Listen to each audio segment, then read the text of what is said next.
क्या करते हो? मैं कुछ नहीं करते हो ৰিচু। চন্দনে ভাত খালানে নাই অ?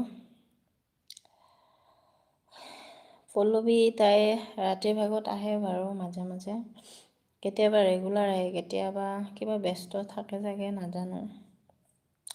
যাওঁ নেকি পিছে? বদমাছ। আচ্ছা পিংকু, কাম আছে যদি যোৱা, ব্যস্ত আছা যদি যোৱা। ছোৱালী ৰেজ নুসুধে দেই, ভাত খোৱা নাই। দেৱাশ্ৰী ছোৱালীৰ এজ নুসুধে দেই, সেইটো কাৰণে কোৱা নাই। ভাত খোৱা নাই, তুমি খালা? অয়ে বাই পিংকু 3। আচ্ছা পিংকু 3টো মই বুজি নাপাওঁ। 3 মানে কি বস্তু? তেতিয়াও সুধিছিলোঁ, কিবা কৈছা? তেতিয়াও মই সুধিছিলোঁ পিংকু 3 কি বস্তু হয়, নকলা, কিবা কৈছিলা?